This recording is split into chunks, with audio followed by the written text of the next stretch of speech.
If you wait for the economy to feel safe again before you make your biggest wealth moves, you will almost always arrive after the bargain is gone. That is one of the oldest lessons in markets, and in 2026 it matters more than most people understand. I have lived long enough to watch the crowd make the same mistake in different costumes. They freeze when the world gets noisy. They stop buying when prices finally become interesting. They hide in comfort when the next economic map is already being drawn right in front of them. Then, a few years later, they call the winners lucky. I do not believe luck explains very much. What explains most outcomes is whether a person can recognize a regime change while it still feels uncomfortable, incomplete, and deeply unpopular. That is what 2026 feels like to me. Artificial intelligence is not some distant curiosity anymore. It is changing who gets hired, who gets replaced, who gets promoted, and which businesses deserve a premium multiple energy is not a sleepy utility discussion anymore. It is becoming the throat through which the next generation of computing must pass. Oil is back to acting like an inflation accelerant whenever the Middle East reminds the world that modern civilization still runs on fuel.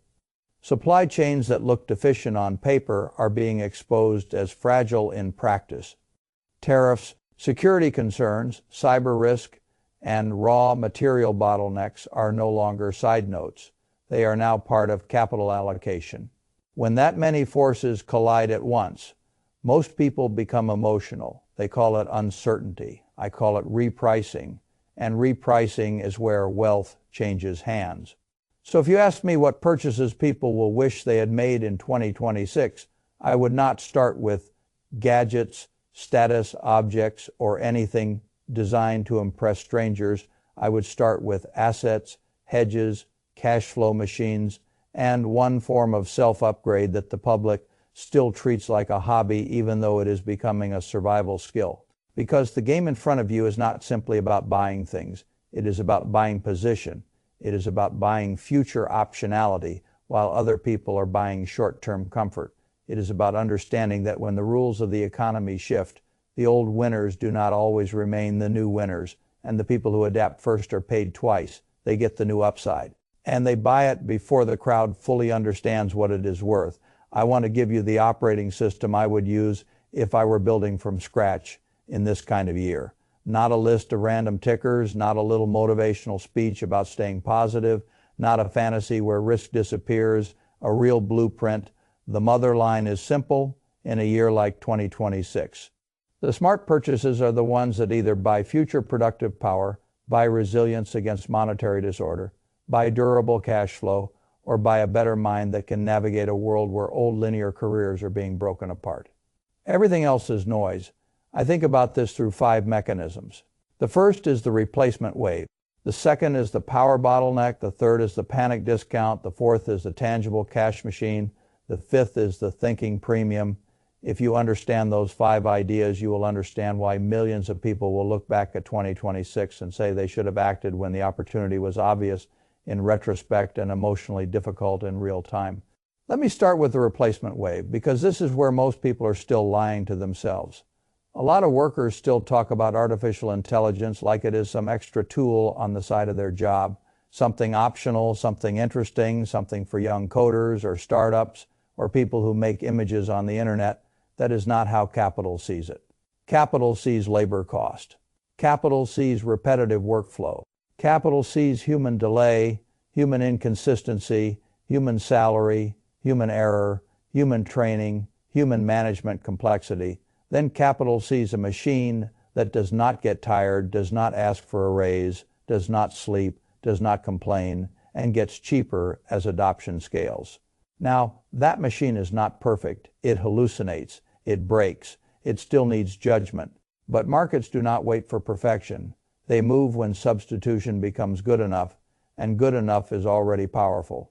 The source material behind this discussion pointed to estimates that roughly 60,000 tech workers lost jobs in the first 3 months of 2026 as firms leaned harder into AI. Whether the final count ends higher or lower is almost beside the point. The real point is that boards, founders, and managers are no longer asking whether AI will affect headcount. They are asking how quickly they can reorganize around it. That is a different world. When a company believes it can get the output of 10 people from 6, or the output of 6 people from 3, or the output of a mediocre employee from one strong employee equipped with AI systems, the labor market changes. Entry level work changes, training ladders change, compensation changes, and the biggest money does not usually go to the displaced worker. It goes to the platforms, tools, infrastructure, and owners who make the replacement wave possible. That is why one of the purchases people will wish they made in 2026 is exposure to the productive side of this transformation. I am not telling you to worship one hot stock. I am telling you to understand the direction of capital. When a force this large starts reshaping labor economics, you want to claim on the shovel makers, the rails, the infrastructure, the broad platforms, and the businesses that can convert AI capability into margin expansion. This is not because every AI investment will work. Many will fail. Some valuations will prove foolish. Some stories will evaporate. That is normal. In every great wave, the crowd overpays for the obvious names and underestimates the size of the structural shift itself. That is why I prefer a business-like attitude. I would rather own exposure to the broad productive engine than try to prove I can predict the one perfect winner in a crowded field. The important thing is not whether you can brag about catching a moonshot. The important thing is whether your capital participates in the replacement wave at all. If you spend 2026 pretending this is optional, you are doing what people did in earlier transitions when they dismissed the internet, ignored mobile, or laughed at cloud computing. Later they said, "I knew it was big." What they really mean is, "I understood it only after the easy money was gone." Now the replacement wave immediately runs into the second mechanism, the power bottleneck. This is where the crowd misses the whole plot. Everybody loves to talk about software because software sounds clean, it sounds modern, it sounds asset light, but the digital world always crashes back into physical constraints. A model can only think if a data center can run. A data center can only run if electricity can be delivered. Electricity can only be delivered if generation, grid capacity, cooling, and physical materials exist in the real world. That is why I pay so much attention when technology companies stop behaving like pure software businesses and start hunting for power like industrial giants. When big firms decide they cannot trust the traditional grid to meet future demand, that tells you the bottleneck is real. The source document pointed to large technology firms moving toward nuclear and energy projects because their computing ambitions require far more power than the old setup can easily provide. That matters enormously. It tells you that the AI story is not just a software story. It is a power story. It is an infrastructure story. It is a resource story. The public sees the chatbot. The investor should see the electricity meter. This is where fortunes are made because the market often prices the glamorous layer before it fully prices the enabling layer. I have seen versions of this many times in booms. The crowd rushes to the headline product while the quieter toll roads underneath it keep collecting. In 2026, one of those toll roads is energy. Another is the material chain around energy. Another is the equipment chain that makes scaled computing possible. And if geopolitical stress keeps oil elevated, the power bottleneck tightens further. Higher energy costs complicate inflation. Sticky inflation complicates lower rates. Higher rates change valuation math across the whole market. So a person who thinks energy is just another sector is missing the point. Energy is now part of the valuation mechanism for everything else. The crowd wants to hear that technology floats above the old world. It does not. It sits on top of steel, power, fuel, cooling, copper, semiconductors, logistics, and political stability. That is why another purchase people will wish they made in 2026 is exposure to the systems feeding the new power demand rather than only to the shiny consumer-facing layer. And this leads naturally into the third mechanism, which is the panic discount. I have built much of my life around this principle. When fear becomes generalized, pricing becomes sloppy. Not always immediately, not always all at once, but fear lowers standards. It creates forced sellers, impatient sellers, overconfident macro profits, and exhausted owners who just want out. That is when good assets can briefly trade as if they are bad assets or as if time has stopped. The source material did a good job reminding people of something simple and repeatedly forgotten. In 2008, real estate collapsed and looked untouchable. That turned into one of the great buying windows of a generation. In 2020, equities fell hard and fast. That looked apocalyptic to frightened minds and obvious to disciplined capital. In prior cycles, crypto crashed, broad stocks crashed, specific sectors crashed, and every time people produced convincing explanations for why buying was irresponsible, then the discounts disappeared. I do not buy because something has gone down. I buy because value can exceed price. And panic widens that gap. That is a very different sentence. The public likes drama words like crash, correction, chaos, bloodbath. I like one word better. Sale, of course, a sale can become cheaper. A market can fall farther. A recession can get worse. You should never pretend otherwise. But if you have studied history, you know that waiting for perfect emotional clarity is a marvelous way to miss exceptional entry points. That is why I have always respected regular accumulation when directed towards strong productive assets. Call it discipline, call it dollar cost averaging, call it always be buying as the source material framed it. The name matters less than the behavior. The behavior is what counts. You establish a rule before the panic arrives. You buy broad productive exposure on a schedule. And when fear gives you better prices, you do not run from the market. You increase your seriousness. Broad American business ownership has a beautiful property. Weak companies get replaced over time. Strong ones grow larger. The mechanism is self-renewing. That does not eliminate volatility. It harnesses it. The person who keeps buying a broad productive engine while others freeze is doing something that sounds boring and feels difficult. That combination is often a sign that the behavior has edge. So, yes, one of the purchases people will wish they made in 2026 is not some exotic trade. It is disciplined accumulation of productive assets during a year when many people are too frightened to act consistently. That sounds less glamorous than chasing a miracle ticker. It also sounds more like wealth. Now, I want to make the identity flip clear because this is where many people sabotage themselves. Most people enter a volatile year thinking like consumers of headlines. A wealthy person must learn to think like an owner of future cash flow. That is a very big shift. A consumer says, "This is scary, so I will wait."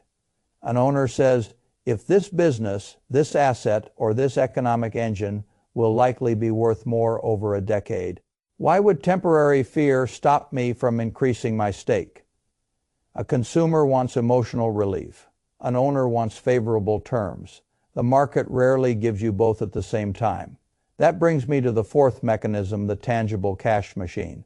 I have never liked the idea of building a life where every dollar depends on me showing up in the exact same way forever. That is too fragile. It may feel prosperous for a while, but it is fragile.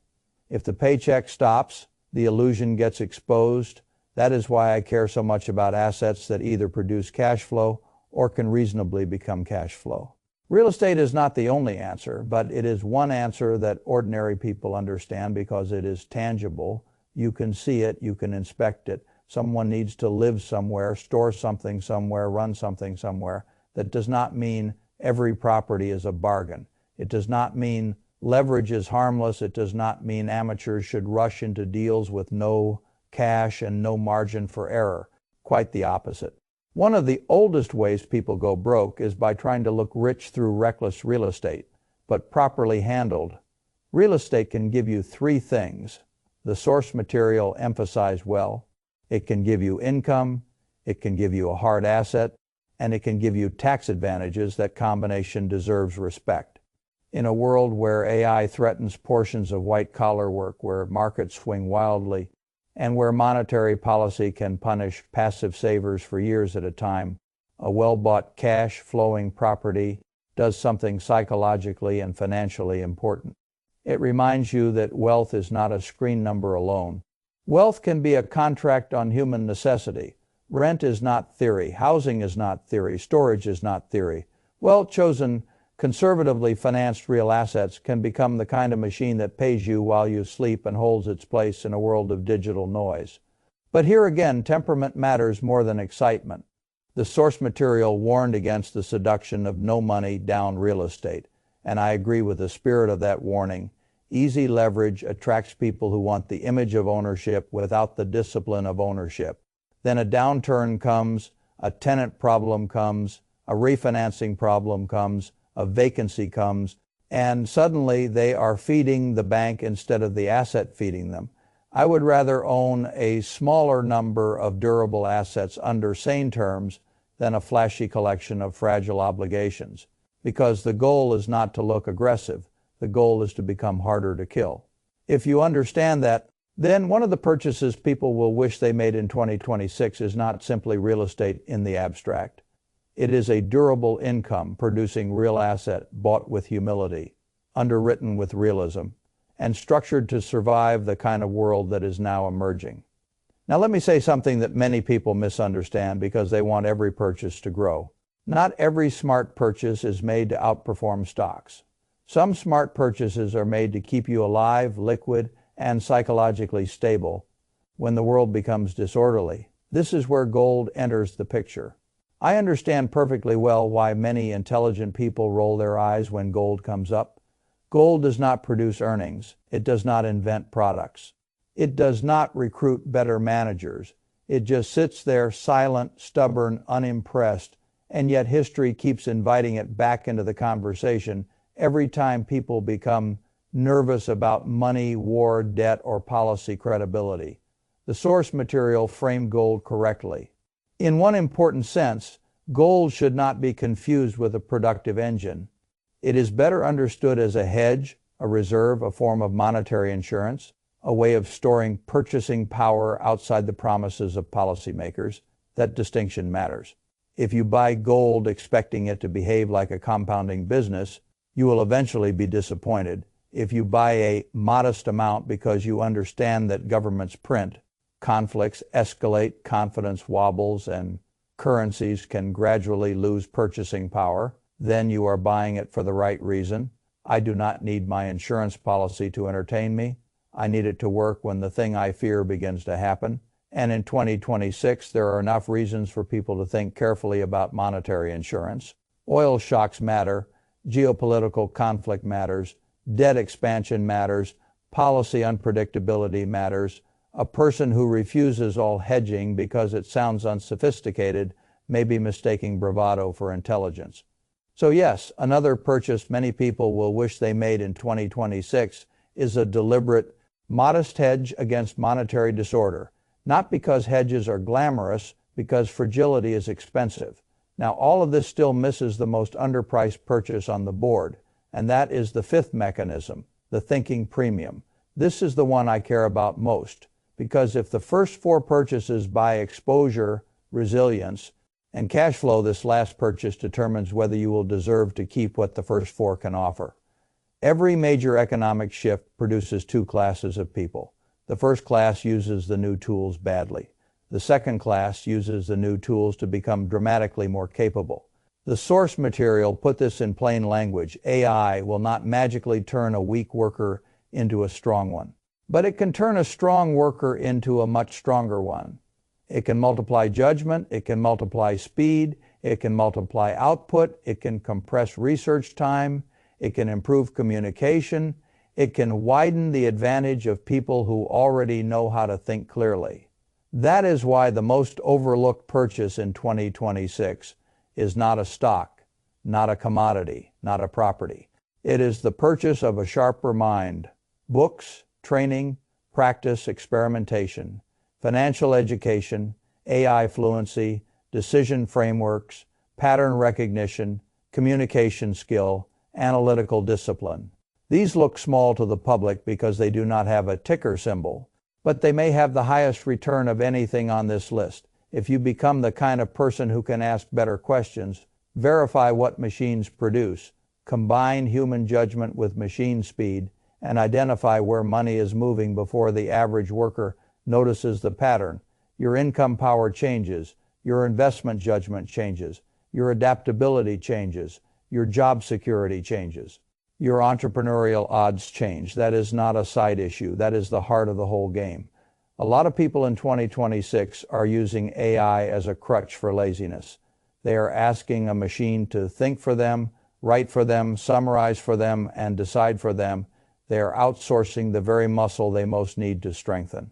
Then they will wonder why they are easy to replace. Do not do that. Use AI like a lever, not a substitute for a brain. Use it to accelerate a thoughtful person, not to disguise an unthoughtful one. I would treat learning AI the way I would treat learning accounting, reading financial statements, understanding incentives, or studying human behavior.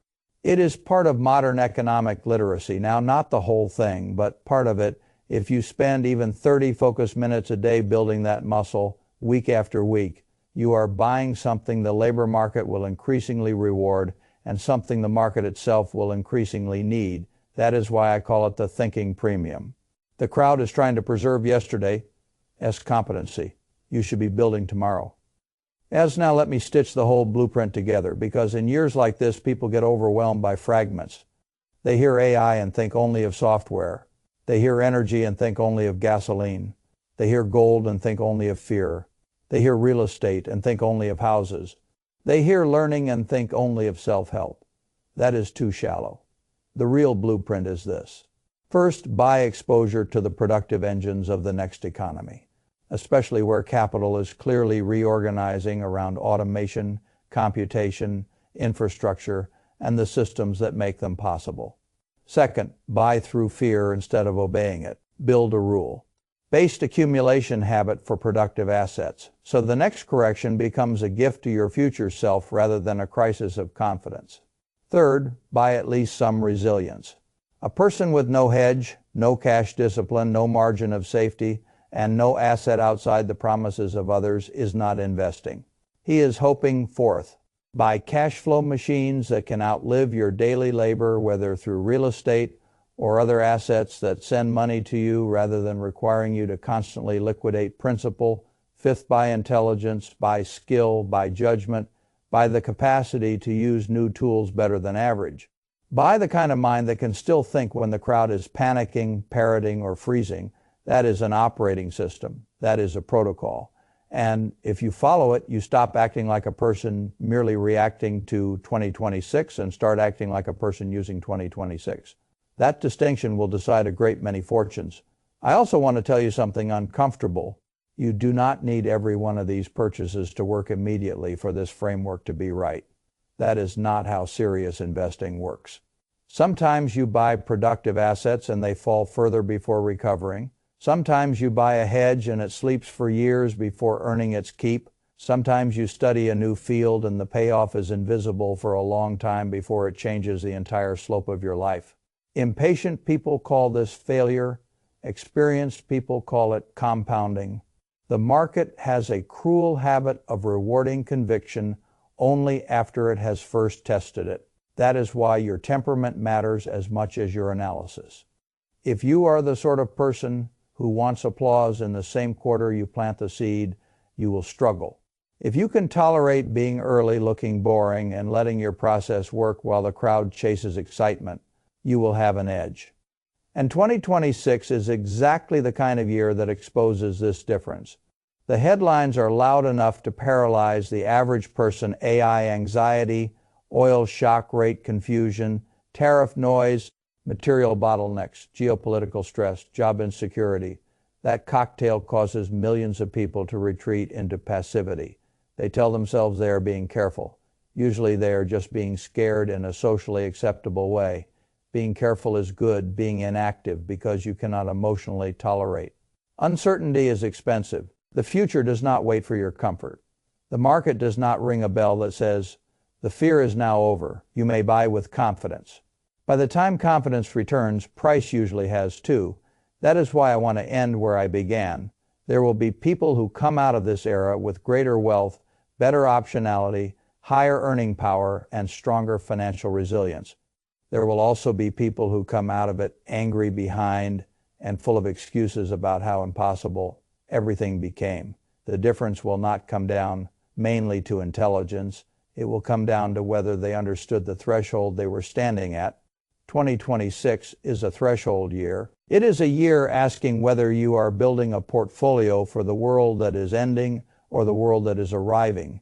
It is asking whether you still think like a salary receiver or whether you are becoming an owner. It is asking whether you want the temporary comfort of hesitation or the long-term rewards of intelligent commitment. It is asking whether you will buy noise or buy position. That is the final choice. You can spend this period waiting for certainty, telling yourself you are being prudent while the next system locks into place without you. Or you can accept that chaos is often the admission price for extraordinary entry points and use this year to buy productive power, buy resilience, buy income, and buy a mind sharp enough to recognize value before the crowd baptizes it as obvious. One path leads to regret, the other leads to ownership, and in my experience, the people who become truly wealthy are usually the ones who learn to choose ownership while everybody else is still asking for reassurance.